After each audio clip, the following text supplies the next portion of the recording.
Bienvenidos a Hoy Arroba, un programa de la Universidad de Antioquia. Este es el curso de Geometría Vectorial y Analítica. Vamos a trabajar en esta sesión el módulo 16, que corresponde precisamente al último módulo del capítulo 4. Vamos a trabajar algunas aplicaciones de los vectores libres en la geometría euclidiana. Introducción. Hemos considerado oportuno presentar como teoremas y destacar sus aplicaciones de algunas propiedades que facilitan notablemente el trabajo en el planteamiento y la solución de problemas de la geometría euclidiana, utilizando el vector geométrico como una herramienta fundamental. Teorema 6. Primer criterio del paralelismo. Sean los vectores libres A y B pertenecientes al conjunto E3 con A y B distintos del vector nulo. Decimos que los vectores A y B son paralelos si y solo si existe un lambda único, lambda perteneciente a los reales, y tal que el vector A se puede expresar como lambda veces el vector B. Esto es, decimos que dos vectores no nulos son paralelos si, solamente si, uno cualquiera de ellos se puede expresar como una combinación lineal del otro vector. Demostremos la implicación de derecha a izquierda. Por el método directo, supongamos en consecuencia que existe un lambda perteneciente a los reales, tenemos lambda perteneciente a los reales, tal que el vector A se puede expresar como lambda veces el vector B. Consideremos esto como nuestra hipótesis auxiliar. Obviamente dentro de las condiciones generales que hemos enunciado en el teorema, lo que nos lleva obviamente a establecer que los vectores libres A y B son vectores no nulos. Bajo esta suposición podemos entonces inicialmente afirmar: si A es igual a lambda veces el vector B, por la definición de la igualdad entre vectores, dos vectores son iguales y tienen la misma magnitud, la misma dirección y el mismo sentido. Consecuente con ello, podemos decir entonces que los vectores A y el vector lambda B tienen la misma dirección. En consecuencia, estos vectores son paralelos. Dejemos esto muy claro, esto a partir de la definición de igualdad establecida para el conjunto de los vectores geométricos, a partir del paso 1. Digámoslo así, entonces de 1. A su vez, tenemos que el vector lambda B tiene la misma dirección o es paralelo al vector B. Esto lo podemos afirmar de la definición del producto de un número real por un vector libre, operación que ya destacamos en la sección anterior. Definición del producto de un real por un vector geométrico, o en este caso, hablemoslo así, de un vector libre. Ahora, por la transitividad en el paralelismo, podemos concluir finalmente de los pasos 2 y 3 que los vectores A y B son respectivamente paralelos. A es paralelo a B, transitividad entre los numerales 2 y 3 en la relación de paralelismo, que como ustedes saben es una relación de equivalencia y en consecuencia es transitiva. Podemos observar entonces que es muy sencilla la demostración de este criterio, es un criterio que es fundamental como una herramienta básica para las aplicaciones que vamos a hacer en la geometría y también en la física y obviamente en el cálculo. La demostración de izquierda a derecha de esta proposición es muy interesante, se las dejo como trabajo, porque se fundamenta directamente en la definición del producto de un número real por un vector geométrico. Pasemos ahora al teorema 7, que nos habla del criterio de colinealidad. Sean los puntos A, B, C puntos distintos o un punto de referencia cualquiera en el espacio. Entonces vamos a decir que los puntos A, B y C son colineales si y solo si se cumplen tres condiciones que vamos a analizar a continuación. Primera, si existen tres números reales distintos cada uno de 0, designémoslos por lambda, beta y teta. Segunda condición, la suma de estos tres números reales es igual a 0. Y la tercera condición nos dice que el vector nulo, o sea, el módulo, se puede expresar como una combinación lineal de los tres vectores siguientes, o A, OB y OC, construidos tomando, como ustedes lo pueden observar, el punto de referencia, que es un punto cualquiera O en el espacio, y con extremo precisamente en cada uno de los puntos cuya colinealidad estamos tratando de probar. En este caso, entonces, tendríamos que la combinación lineal del vector nulo, que tiene precisamente como coeficientes lambda por OA más beta por OB más teta por OC, coeficientes anteriormente ya caracterizados en sus propiedades, es igual al vector nulo. Este criterio de colinealidad ustedes lo han visto ya en el texto, por eso yo lo que estoy haciendo es destacar precisamente este resultado. Ustedes pueden observar su demostración y vamos a mirar una aplicación. La ilustración 1 nos dice lo siguiente: determinemos si los puntos A, B, C son colineales a partir de esta ecuación.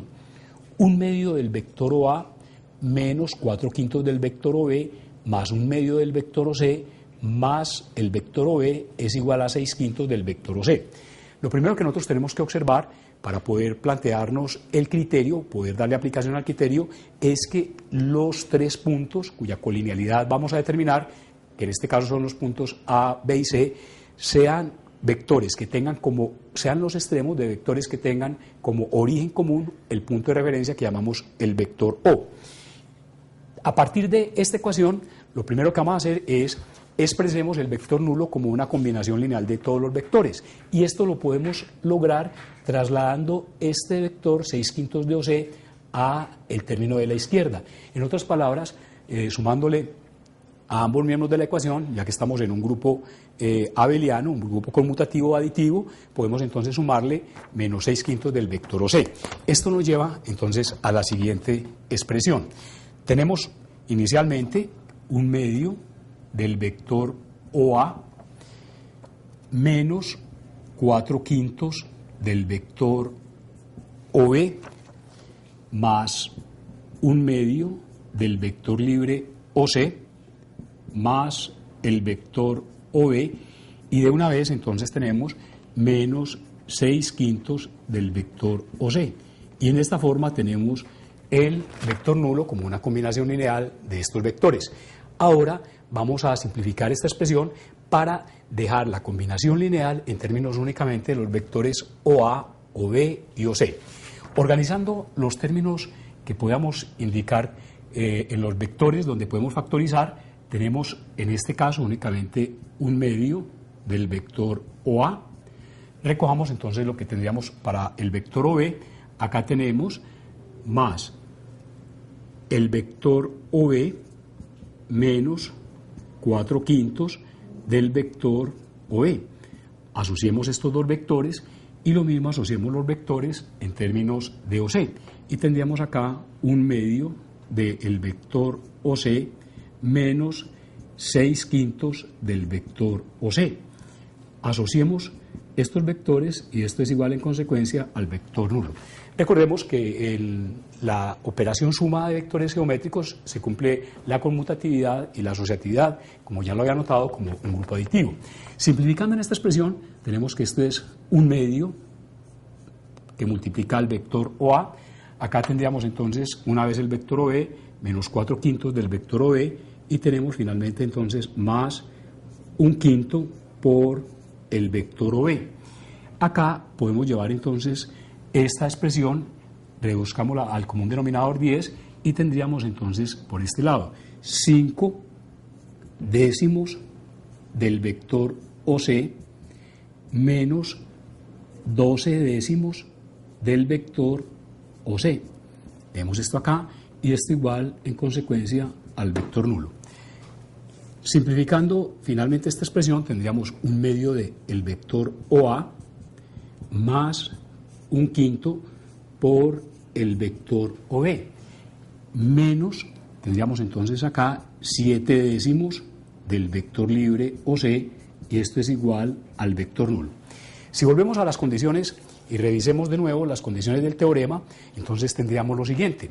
Primero, hemos logrado establecer una combinación lineal del vector nulo en términos de los vectores OA, OB y OC, que tienen estos tres vectores de la combinación lineal un origen común en el punto de referencia O y sus extremos respectivamente en los puntos A, B y C, cuya colinealidad estamos tratando de determinar. Veamos entonces ahora la segunda condición. La segunda condición nos exige que los tres coeficientes, o la primera condición, digámoslo así, la primera condición nos exige que los coeficientes de la combinación lineal sean coeficientes, cada uno distintos de 0, que efectivamente se cumple para este caso. Y la segunda condición que tendríamos entonces acá nos exige que la suma de esos tres coeficientes debe ser igual a 0.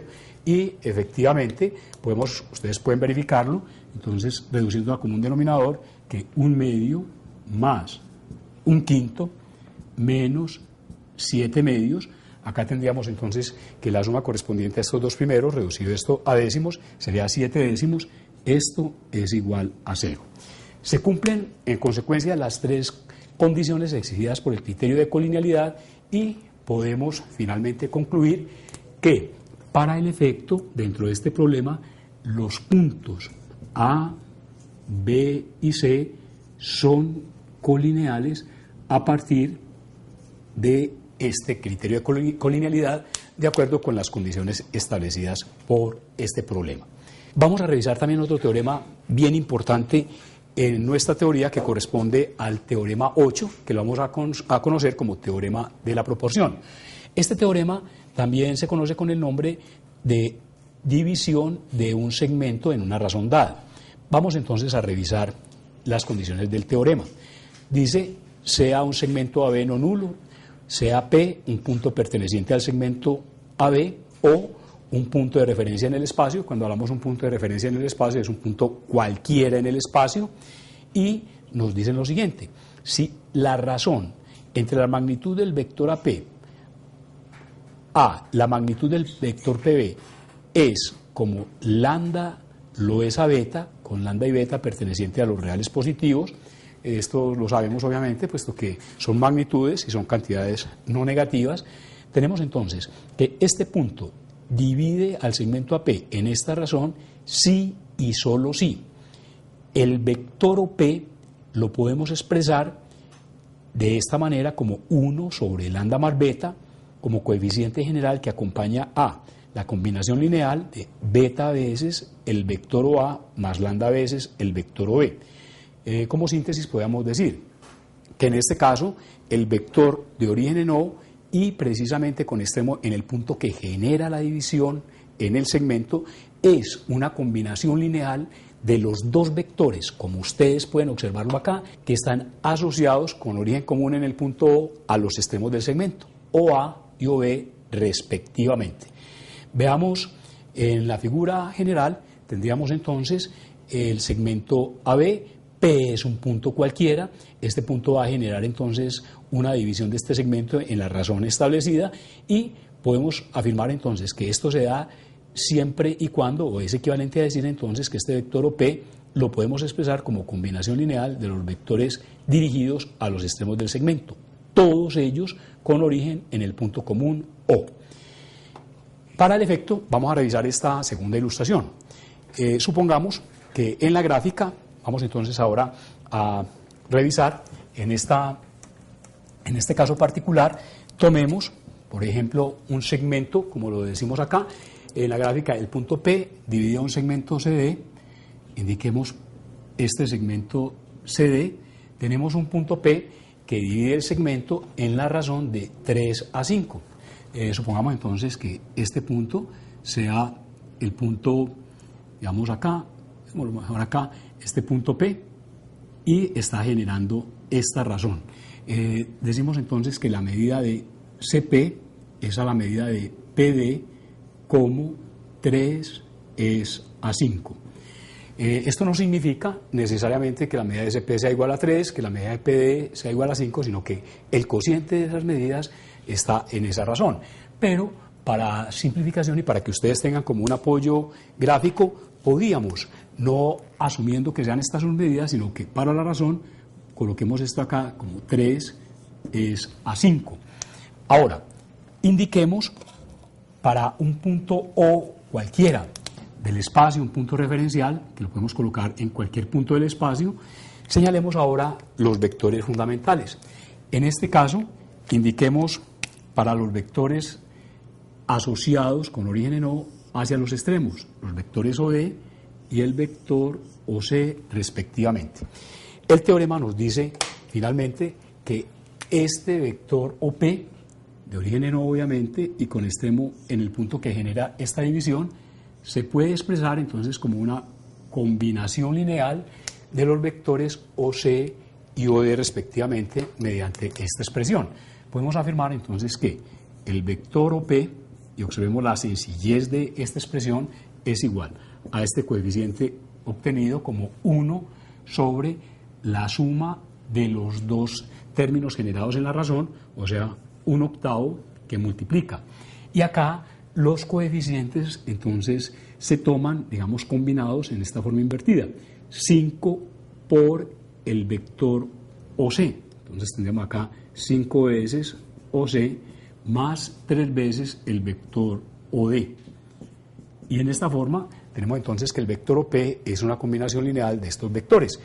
Podemos a su vez expresarlo de una vez efectuando el producto de este real por cada uno de los coeficientes en la suma, porque aquí ya conocemos del producto de un real por una suma de vectores, y tenemos entonces que esto es 5/8 del vector OC más 3/8 por el vector OD, teniendo en consecuencia entonces que este vector es una combinación lineal de estos tres vectores.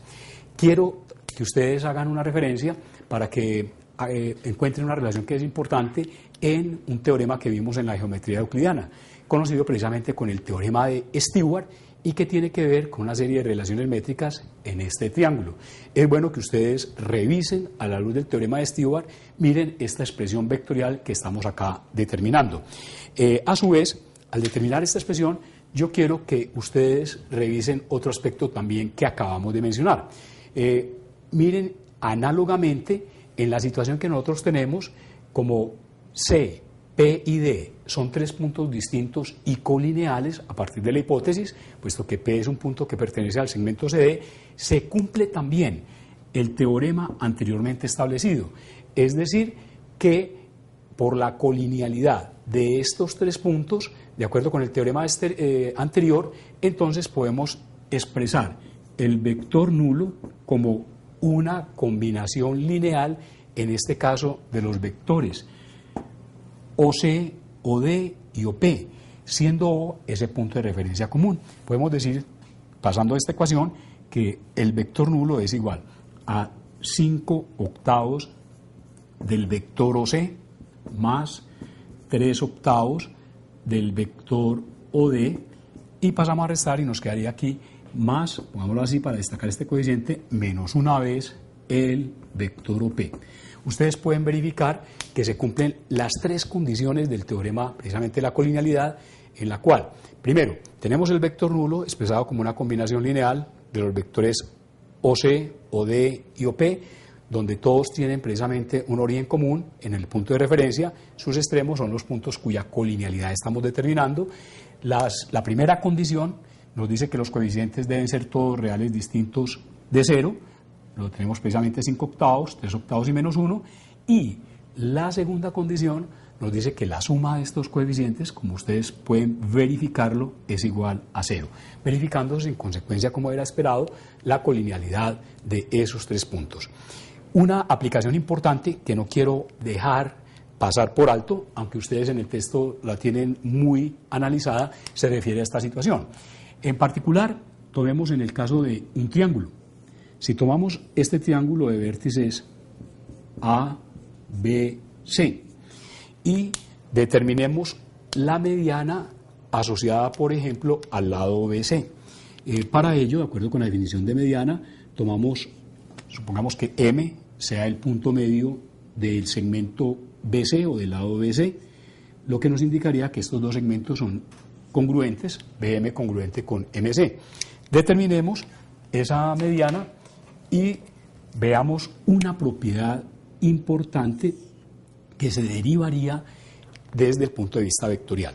Asociada a esta mediana, si orientamos los vectores con origen común en el vértice del cual parte la mediana y con extremos respectivos. Así, origen común en A, extremos en los dos lados, con extremo precisamente en los puntos asociados a los extremos del segmento B y C, y tomamos entonces la mediana de nuevo con vértice en A y con extremo en el punto de incidencia de nuevo en el punto medio. De esos tres vectores entonces podemos dar ahora una expresión vectorial que es importante. Hago la acotación, es una expresión vectorial, pero no es una relación métrica para que no vamos a confundir. Recordemos que estamos hablando de elementos que tienen magnitud, dirección y sentido. Podemos afirmar entonces esta propiedad o este teorema desde el punto de vista vectorial. En todo triángulo, toda mediana, el vector asociado a una mediana con origen en el vértice común y con extremo precisamente en la mediana, en este caso el vector AM es la semisuma de los vectores asociados a los lados que la comprenden, con origen en el vértice común y con extremo precisamente en estos extremos del lado. Nos referimos entonces a AB y al vector AC respectivamente. Entonces, repito, teorema vectorial, en todo triángulo la mediana asociada a un lado cualquiera es igual a la semisuma de los vectores asociados a los lados que la comprenden, con origen todos en ese vértice común y con extremos respectivos en el punto medio y en los puntos extremos de ese lado. Recordemos que esto no es válido y ya ustedes saben por qué. No se puede decir que en magnitud la mediana sea igual a la semisuma de los lados. Les dejo esa inquietud porque ustedes ya pueden responderla. Repito, no podemos afirmar que la magnitud de AM sea exactamente igual a la suma de las medidas de los lados. Veamos ahora, para que pasemos a este otro resultado, vamos a mirar este teorema 9, que lo denominamos como el teorema de la base. Sobre este teorema nosotros tenemos ya un trabajo que hemos venido implementando, que lo vamos a desarrollar con todo detalle precisamente en el capítulo siguiente, en lo que tiene que ver con las ecuaciones del plano, pero que acá podemos ya visualizarlo a partir, digamos, de este teorema. Sin embargo, en el texto ustedes tienen un desarrollo completo, pero no quiero dejarlo pasar por alto.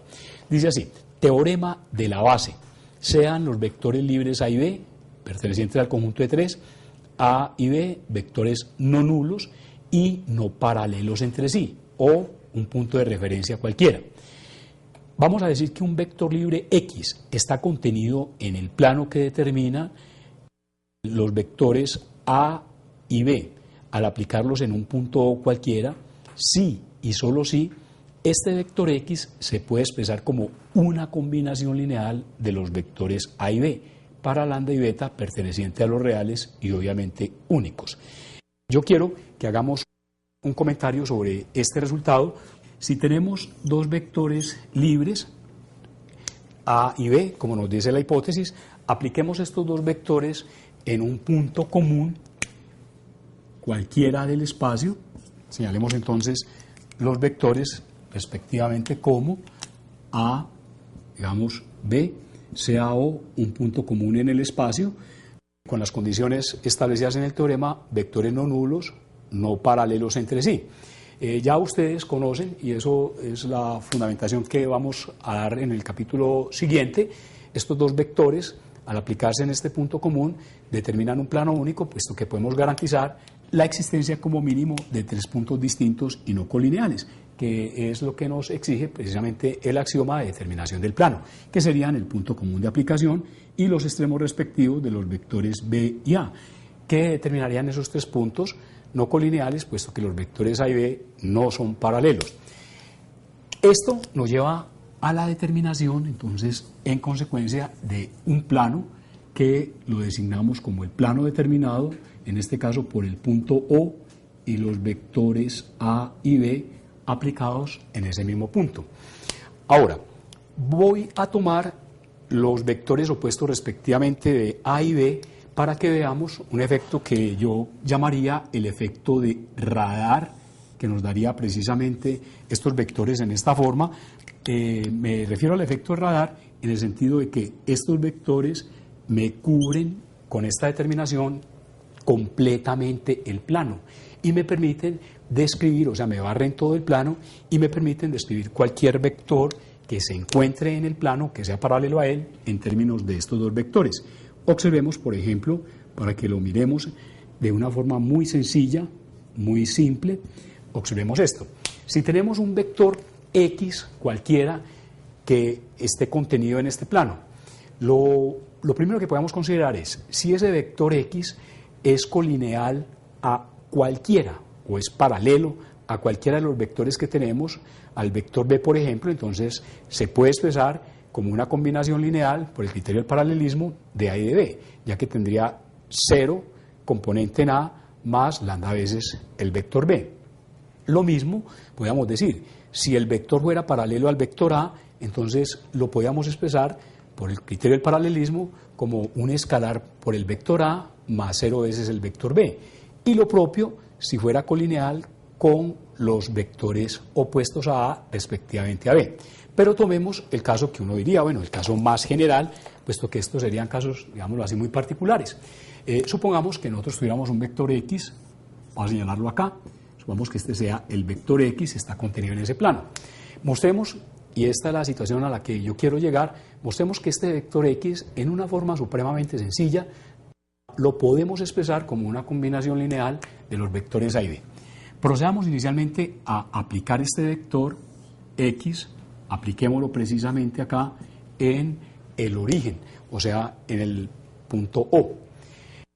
Por un teorema que ustedes conocen, cojamos entonces un teorema que ustedes conocen de la geometría euclidiana, vamos a señalar lo siguiente. Tomemos primero, señalemos como B mayúscula el extremo precisamente de este vector B, señalemos como A mayúscula el extremo del vector libre A. Podemos determinar este segmento BA, determinación de un segmento.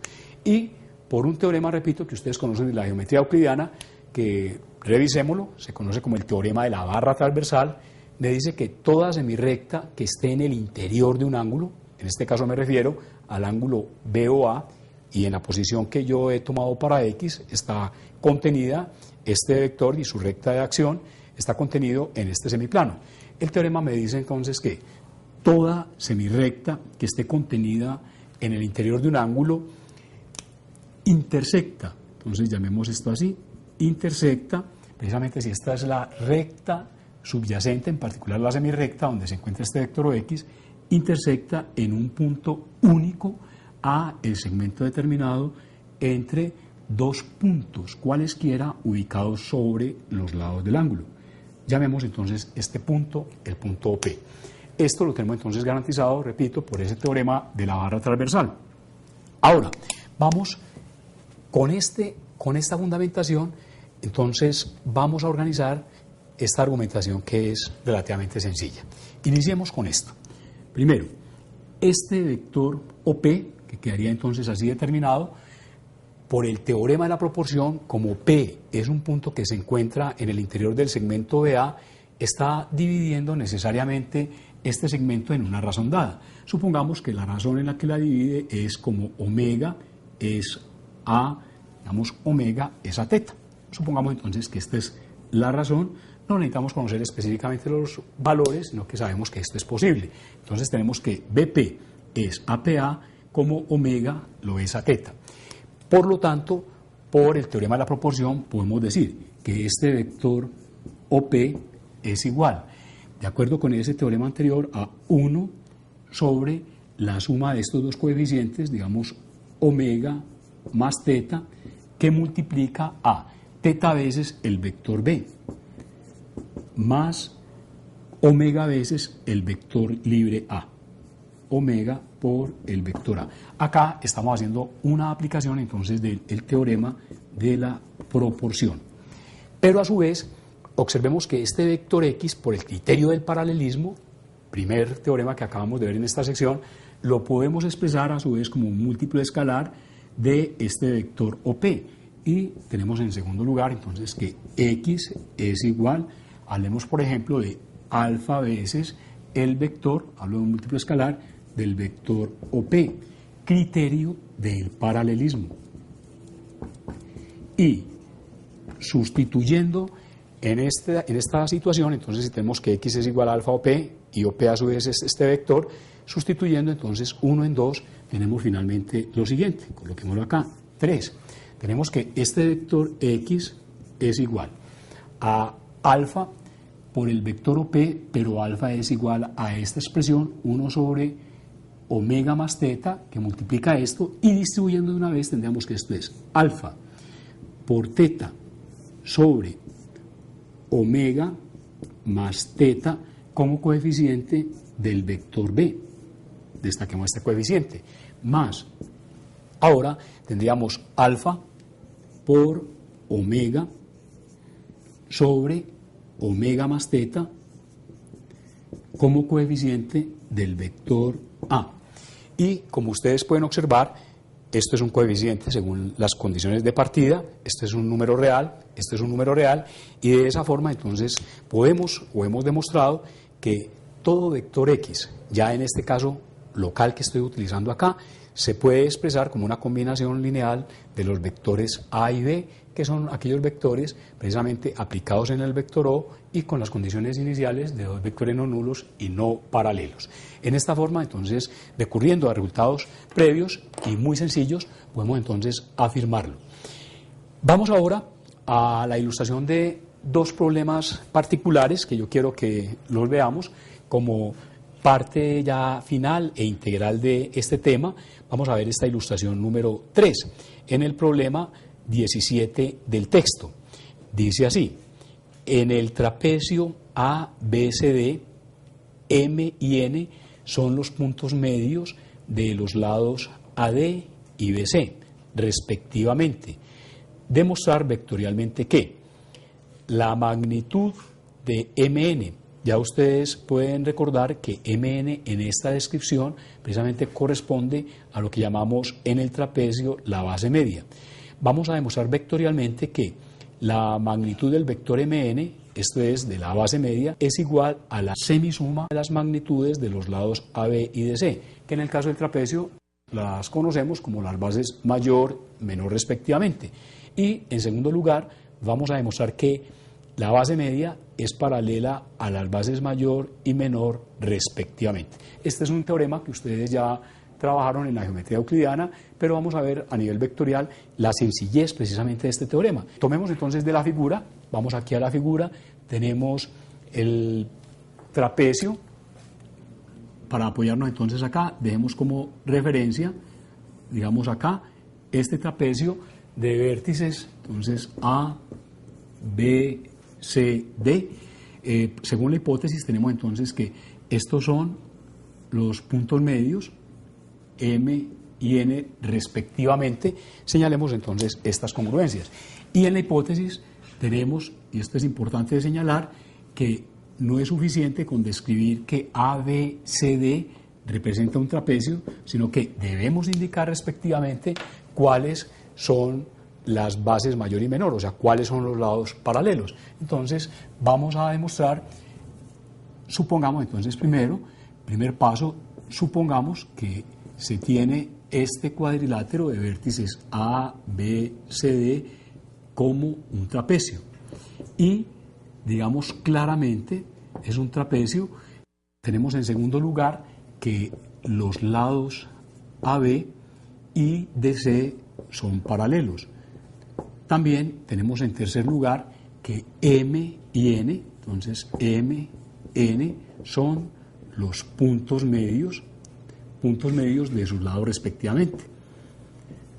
Muy bien, puntos medios de los lados respectivos, como lo tenemos entonces en la figura. Bueno, vamos inicialmente a tratar de expresar vectorialmente este segmento MN, orientémoslo, vamos a orientarlo como el segmento MN en particular, y vamos a buscar las expresiones vectoriales de este vector MN en función de los vectores AB y DC respectivamente. Esa es la estrategia que vamos a seguir. Entonces, indiquemos este vector inicialmente como el vector MN, voy a destacarlo en esta forma ahora, destaquemos este vector MN y orientemos a su vez los vectores AB y DC. Esta es una estrategia que vamos a utilizar precisamente como parte de la demostración y es tener en cuenta esto. Vamos a buscar inicialmente una expresión vectorial que nos relacione el vector mn en términos de los vectores AB y DC. Para ello podemos lograr expresiones vectoriales parciales del vector mn en términos del vector AB y expresiones vectoriales parciales del vector mn en términos del vector DC. Una sugerencia importante es, a pesar de que la tesis está centrada, la primera tesis, precisamente en términos de la magnitud, no podemos empezar a trabajar directamente con las magnitudes del vector, porque esto es limitar precisamente el alcance del vector. Vamos a trabajar con expresiones vectoriales directas que no incluyen inmediatamente su magnitud. Tomemos entonces una primera expresión y podemos decir que el vector mn por la suma generalizada es igual. Tomemos esta ruta a la suma del vector ma más el vector ab más el vector bn. Escribamos esto. Entonces tenemos que esto es la suma de los vectores ma más el vector ab más el vector bn. La razón entonces es definición de la suma generalizada en el conjunto de los vectores libres. Suma generalizada en el conjunto E3, conjunto de los vectores geométricos. Podemos recurrir de nuevo a este vector mn y tratar de expresar ahora de nuevo este vector en términos parciales del vector DC. Esto lo podemos seguir utilizando ahora esta otra trayectoria. Podemos observar que partiendo del punto M para llegar al punto N a través de esta suma vectorial, entonces tendríamos el vector MD como suma, el vector MD más el vector DC más el vector CN. La razón es la misma que en el caso anterior. Ahora sumemos miembro a miembro estas dos ecuaciones y tenemos que 2 veces el vector mn es igual. Tendríamos entonces acá, sumemos todos los términos, ma más el vector ab más el vector bn más el vector md más el vector dc más el vector cn. Sumando entonces 4 y 5. Suma de las ecuaciones 4 y 5. Recordemos que estamos en un grupo aditivo, que es un grupo abeliano también, entonces tenemos las mismas propiedades que utilizamos en el álgebra en general, entonces estamos aquí utilizándolas, pero en el contexto vectorial. Si nosotros observamos estos términos que corresponden acá a la suma, vale la pena destacar lo siguiente. Los vectores MA y el vector MD, como ustedes pueden observarlo, estos dos vectores tienen la misma magnitud, ya que M es el punto medio por hipótesis precisamente de AD, como lo tenemos consignado en el paso 3. Tienen la misma dirección, puesto que se encuentran sobre la misma recta subyacente, pero tienen sentidos opuestos. Por lo tanto, estos dos vectores, MD y MA, son vectores opuestos. Y en consecuencia, la suma de estos dos vectores es igual al vector nulo y podemos cancelarlos en consecuencia en esta expresión. Lo propio ocurre para los vectores bajo las mismas condiciones establecidas. Veamos entonces el vector MD más el vector DC más el vector CN.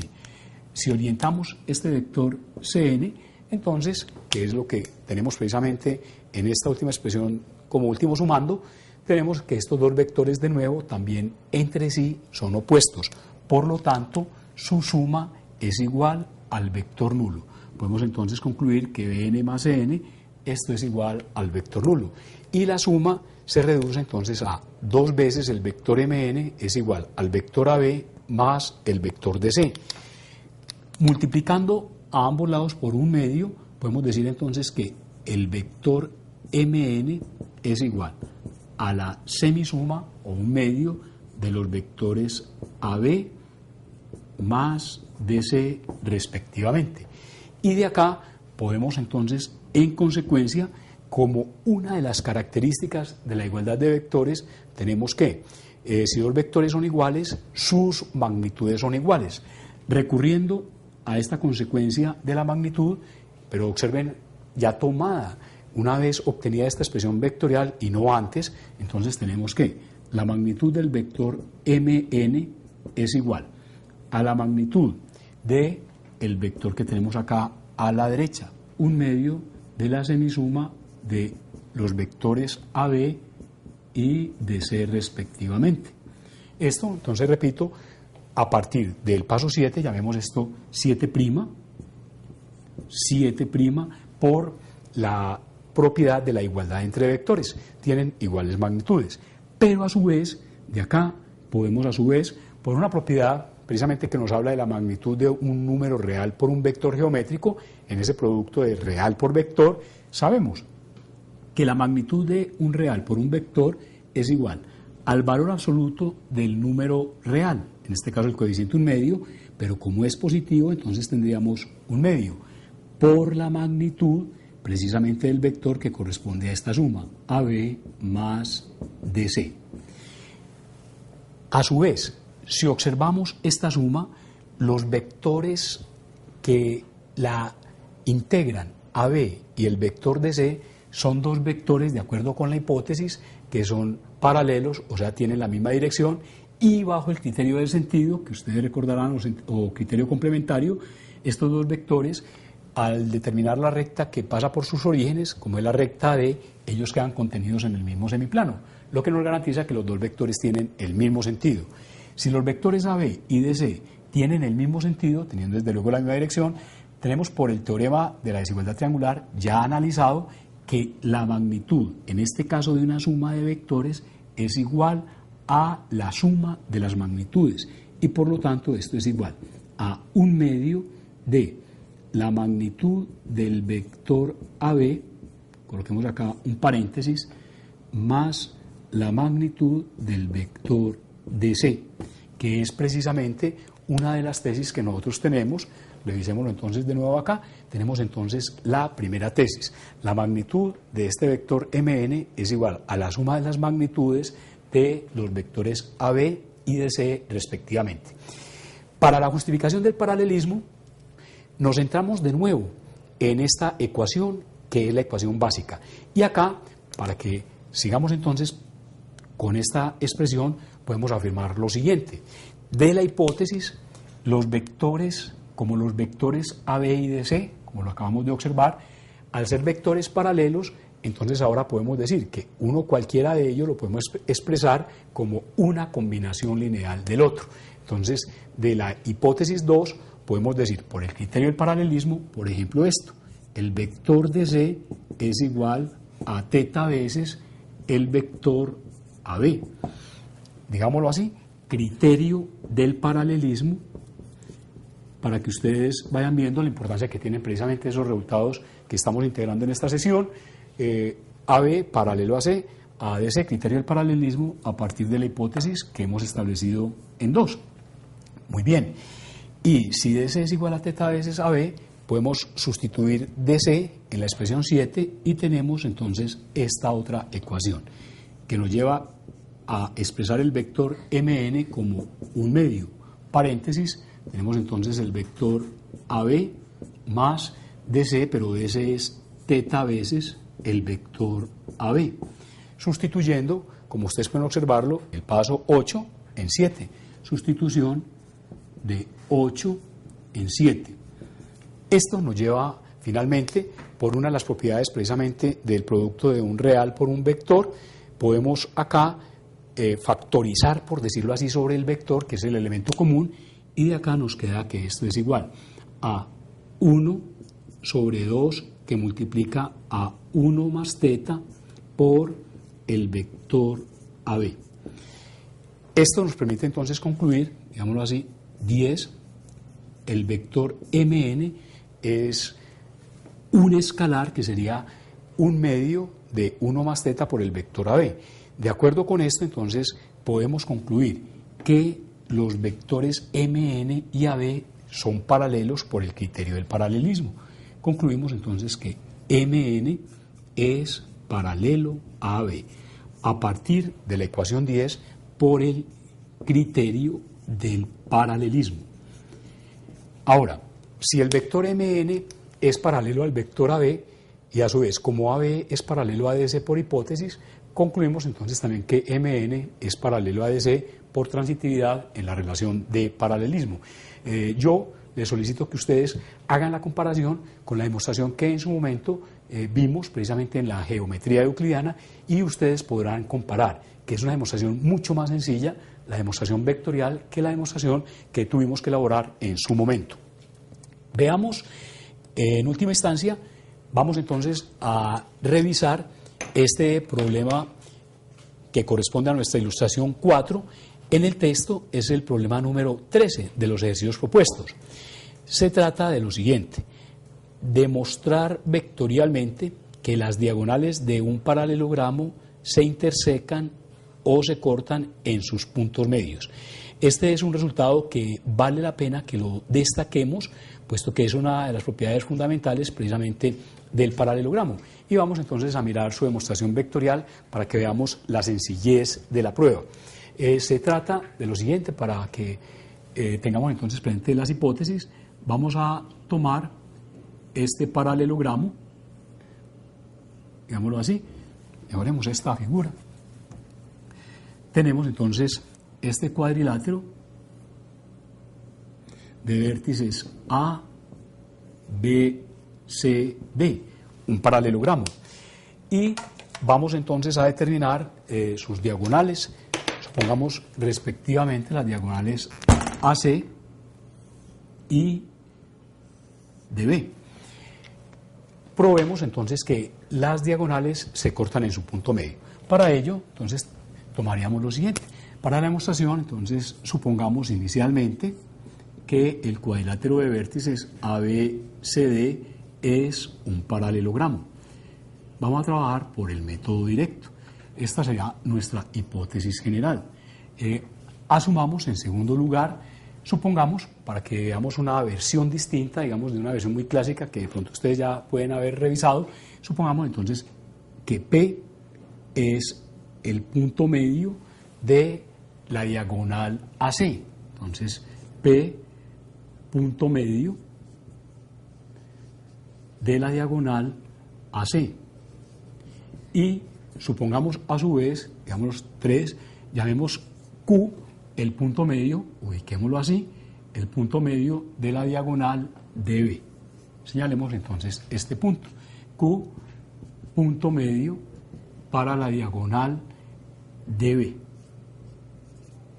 Bueno, vamos a probar, y la prueba se orienta a este sentido. Vamos a probar que P y Q son exactamente el mismo punto. Para ello, vamos entonces a destacar lo siguiente. Destaquemos estos vectores, el vector de P, y destaquemos también el vector de Q. O sea, estos dos vectores con origen común en D y con extremos en P y en Q respectivamente. Lo primero que podemos afirmar, vamos a revisar entonces el vector de P, y a la luz del teorema de la proporción, veamos entonces acá. Si P es el punto medio del segmento AC, por el teorema de la proporción podemos afirmar que el vector de P es igual a la semisuma de los vectores precisamente de A y de C respectivamente. Indiquemos esto entonces a partir de 2, del paso 2, lo tenemos entonces, lo podemos afirmar por el teorema de la proporción. Teorema de la proporción. A su vez, podemos anotar algo similar entonces para el vector de Q. Y para dq podemos entonces, de acuerdo con la hipótesis, decir que dq, por el criterio en este caso del paralelismo y de la hipótesis 3, tenemos que dq es lambda veces el vector de B, pero al ser Q el punto medio precisamente de B, ese lambda es igual a un medio, y podemos decir que este vector de Q es un medio del vector de B. Acá estamos utilizando, a partir de la hipótesis o de lo que tenemos establecido precisamente en 3, por el criterio del paralelismo. A partir de estas dos expresiones, o vamos a comparar estas dos expresiones. En este momento la primera expresión está fundamentada o está en términos del vector de A y el vector de C. Orientemos estos vectores. Esta expresión segunda, o de la derecha acá, en la ecuación 5, este vector de B lo podemos a su vez, miremos su orientación, este vector de B lo podemos a su vez expresar como la suma de los vectores DC más CB, de acuerdo con la definición de suma. Sustituyendo directamente acá, podemos decir entonces que este vector DQ es igual a 1/2 del vector de B, pero el vector de B es igual a DC más CB. Esto es DC más CB. Definición de suma en el conjunto de los vectores geométricos, en el conjunto E3. Si comparamos ahora estas dos expresiones, podemos observar lo siguiente. Tenemos el término común, el vector DC. El vector DC en ambas. Ahora, acá tenemos el vector DA y el vector CB, pero los vectores DA y CB son dos vectores iguales precisamente porque tenemos que el cuadrilátero ABCD es un paralelogramo y esta es una propiedad por equivalencia precisamente en el paralelogramo que ya nosotros vimos. 7. Hagamos entonces esta aclaración. El vector de A es igual al vector CB. Digámoslo así, de la hipótesis 1 por propiedad por equivalencia a nivel vectorial, equivalencia del paralelogramo. Si tenemos ese paralelogramo, entonces los vectores asociados a dos lados opuestos, respetando desde luego su sentido, son iguales. Sustituyendo en cualquiera de las dos expresiones, o bien sustituyendo en la expresión 4 o sustituyendo en la expresión 6, podemos afirmar lo siguiente. Sustituyamos finalmente en esta última. DQ es igual a 1/2. Tenemos DC más el vector CB, pero CB es igual a DA. Y tenemos entonces esta expresión por sustitución de 7 en 6. Revisando finalmente estas dos expresiones, tenemos lo siguiente. Vamos a la primera ecuación de P es igual a 1/2 de DA más DC. Y la expresión en 8, DQ es igual a 1/2 de DC más DA. Como la suma sabemos que es conmutativa, entonces 1/2 de DA más DC es igual a 1/2 de DC más DA. Por lo tanto, estas dos expresiones son iguales. Y por transitividad podemos concluir, entre los pasos 4 y 8, concluimos finalmente que el vector de P es igual al vector de Q. Transitividad, como lo acabo de anotar, entre los numerales 4 y 8. Ahora, observemos muy bien estos dos vectores. Los vectores de P y de Q. Primero, son dos vectores que tienen un origen común en el punto D. Y la igualdad de vectores nos permite afirmar que ellos tienen la misma magnitud, la misma dirección y el mismo sentido. Al tener la misma dirección, ello significa que están sobre la misma recta o en rectas paralelas. Si estuvieran como tienen un origen común, que es el punto D, no podrían estar en dos rectas distintas, porque si estuviéramos en el caso de dos rectas distintas, llegaríamos a una contradicción, puesto que tendríamos dos rectas distintas que se intersectan en un punto único, lo cual, obviamente, por el quinto postulado de Euclides, es absurdo.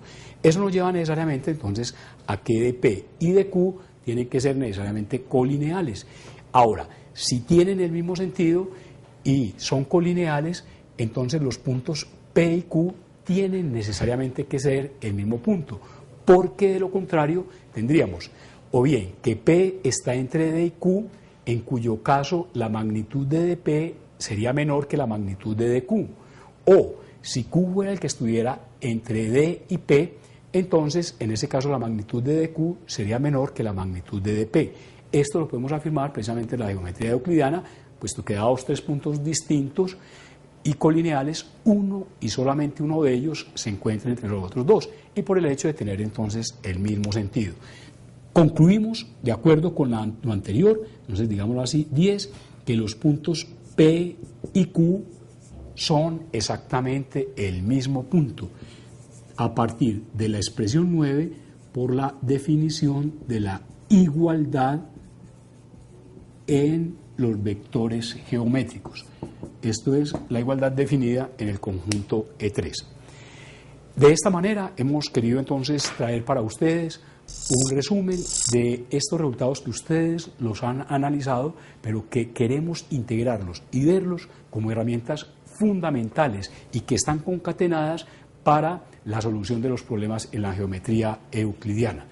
De esta manera hemos culminado nuestro módulo 16, que es el último módulo del capítulo 4, en nuestro programa de geometría vectorial y analítica, en el programa general de UDE Arroba, un programa de la Universidad de Antioquia. Nos veremos en una próxima ocasión.